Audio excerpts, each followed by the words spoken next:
შეუიარაღებელი თვალითაც კი ვინც ეს ვიდეო ნახა და ბევრი გაშიარება მოყვა, იმიტომ თქვით ვიდეოში ცხადი იყო რომ რაღაც ისე არ არის შეუიარაღებელი არაპროფესიონალის თვალითვისაც კი და ამიტომაც გააშიარა რამდენმა ადამიანმა რომ რაღაცა არ არის იქ სწორი.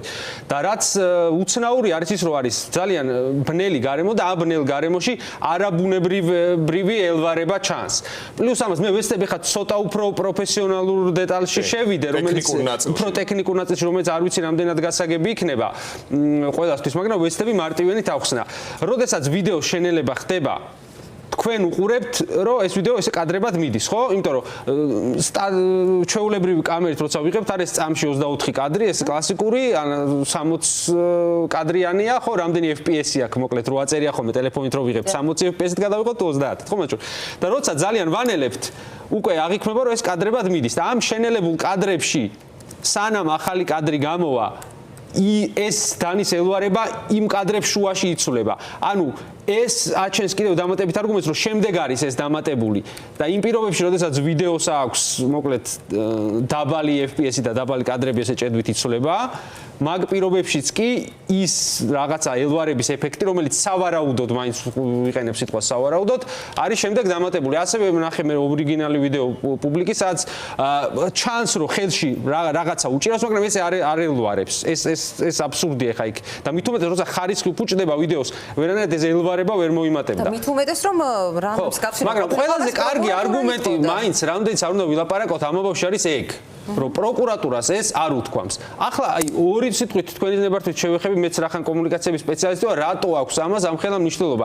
საბოლოო ჯამში ქართული ოცნებისთვის და ამ ხელისუფლებისთვის შეიძლება იმას უფრო დიდი მნიშვნელობა კონდეს, რომ ამას ხელში დანა დააჭერინონ, ვიდრე იმას რა ბრალი წარედგინა იქ სასამართლოზე და რამდენი წლით ჩაჯდა ციხეში. იმიტომ რომ როდესაც იკვლიეს საზოგადოებრივი აზრი, მათ შორის მათივე კვლევითმა ორგანიზაციებმა იქ აღმოჩნდა რომ ამ ქართულ ოცნების ხარდამჭერებში კი ვიღაცა ისევ გაბრაზებულია და ნაცები გონი ვარ და ძალიან კარგი იქნეს რომ დაშალეს, ძალიან კარგი იქნეს რომ ურტყეს რაღაცებს ამბობენ, მაგრამ აი ეს თემა რომ აი ეს ადამიანები არიან ციხეში და მათ შორის თინეიჯერები და პატარები, ხო?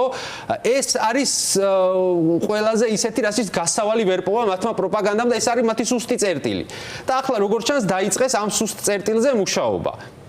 რომ ეს ხალხი რაღაცნაირად სუდები გამოჩნდა, იმიტომ რომ შენ თუ ციხეში ყავს ხალხი, რომლებიც სუდი ადამიანები არ არიან, უკვე გარკვეულ უხერხულობასაც გრძნობს შენი მხარდამჭერი, ვინც შემორჩათ, ხო, ჯერ კიდევ, იმიტომ რომ ამაზე როცა უწყებთ ლაპარაკს, ხო, აი ატყობთ, თქვენ შეატყობდით, რომ გარკვეულ უხერხულობას გრძნობენ და თანაგრძნობას ადამიანების ადამიანურ თანაგრძნობას მაინც გამოსგარეცხლები არიან სკოცების ლიდერშიპი, მაგრამ მხარდამჭერებში ახლა ყველა ესეთი ხო არ არის, ხო? თან ღიმილიან ბიჭს რო შეხედავ, რომელმაც თქვა ის რაც თქვა დღეს, კამერებმა მათ ოჯახის წევრებს რო შეხედავ რა დღეში არიან. სხვადასხვა თორნიკე ეს ზუსტად ამ ნაწილს ეხება, ჩვენ, რა თქმა უნდა, დავიცავთ წყაროს, საზმაუს ერთ-ერთმა ჟურნალისტმა გვითხრა, რომ იქ სანდო კოლექტივს, ვინც ამ რედაქციის ხელმძღვანელობას ემორჩილება, გააცნეს ინსტრუქცია, რომ კადრშიც კი უნდა ეცადოს ჟურნალისტი, როცა სასამართლოზე იმყოფებოდა წარსულში და ეზოში თუ დარბაზში მშობლები ესწრებდნენ ამ სხდომას, სახეები არაჩვენოთო,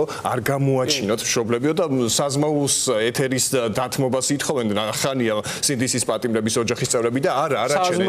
ალბათ ამით აიხსნება. კახა მელიქიძის მაგალითი გვახსოვს ჩვენ რომ ყობახიძე ხშირად რატო არაჩვენე ფეხბურთის დროსო, მაგიტო მოხსნეს რეპორტაჟებიდან, ხო, რომ რაზე გვაქვს საუბარი. ხო და ანუ აღმოჩნდა რომ საზმაუს ჟურნალისტებს აქვთ მითითება იქ ბოსებისგან რომ არ გამოაჩინოთ ეს ოჯახის წევრები. იმიტომ რომ ეს ქართული ოცნების ამომრჩევლისთვისაც კი მაინც ადამიანურად მკინეულია. რა თქმა უნდა, ეს ახლა თუ ნამუსგარეცხილი არ ხარ ადამიანი რის გამო ხო თან მართლა ანუ საბოლოოდ კადრებში სად ვიდივართ რომ აი საბას წინააღმდეგ რაც არის რომ ანუ პოლიციელი აკავებდა ვიღაცას და ეს მივიდა და რითით შეეძლო ხელი შეეშალა აღური ამოარტყა რა რეალურად და გურამს აგერ ისეთი დაარტყეს თან როცა ამაზე სულ მინდოდა მე თქვა ეხა ბარემ ეთერში ვართ და ვიტყვი რა ამაზე მინდოდა კიდე რაღაცა კუთხით ესეთი ხაზბას გამეკეთებ მე შემოვინმე თქვა კიდევაც მაგრამ დამატებით ანუ არ ვიცი ნეიროქირურგს რო ვკითხოთ რომელიმეს რა ტრამვაც გურამს მიაყენეს პირობითად ისეთი ძალით დაარტყეს კისერში რომ ის არის შემთხვევითობის ამბავი რომ ძვლისტვინი არ დაზიანდა და ცოცხალი გადარჩა ეს არის აბსოლუტურად გურამის სასიკვდილოდ გაიმეტეს რეალურად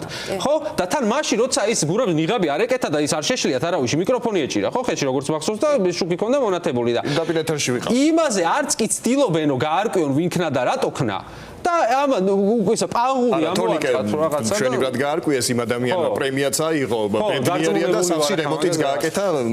ერთ რაღაცას დავამატებ კიდე ამ პროპაგანდაზე. ხო, რაც შეეხება საბას კადრებს, სადაც ის თავს ესხმის პროპაგანდის ენით რომ ვთქვათ პოლიციას, თავად ის პირი ყვება რომ არანაირი ფიზიკური ზიანი მე ამით არ მქონიაო. ესეც მნიშვნელოვანია. კი, ეგეც მნიშვნელოვანია და ასევე მინდა ხა ვიდეოში აღარ გამოდიოდა ვცლად ახსნა, ასევე მინდა ესეც ცალსახად თქვა რომ კი ვამბობთ რომ იმედმა გაავრცელა და რუსთავიორმა გაავრცელა და პოსტიმ გაავრცელა, მაგრამ რეალურად ამას მივხვდი საკუთარ მაგალითზე, ამათ აქვს ცენტრალიზებული სოცმედია კონკრეტულად, სტუდიები და ტელევიზიები კი ზაცაკე, მაგრამ ამ ტელევიზიების სოცმედია ყველა მიცოდეს ეს არის ცენტრალიზებული, სადაც კეთდება ის ქარდები, უბრალოდ მე სხვადასხვა ტელევიზიის ბრენდინგზე ჯდება და პირდაპირ უგზავნიან მათ შორის ტექსტსაც და ეუბნებიან ცოტა გადააკეთა, ეხლა ტექსტიც რო დავაკვირდეთ რა, ოდნავ გადაკეთებულად ესე დებენ. ჩემზე გააკეთეს თავის დროზე შეიძლება გემახსოვრებათ ესო ტანსაცმელს რო იცვლის ხშირადო ორივე ერთად დადო და მე საბოლოო ჯამში იმედში დაურეკე ნათია სონგულაშვილს ჩვენს ძველ მეგობარს და ვთხოვენ რომ რასაკეთებთ მეთქი და აიღეს. ნათია შეწუხდებოდა ძალიან. ისევ საბას დავუბრუნდეთ.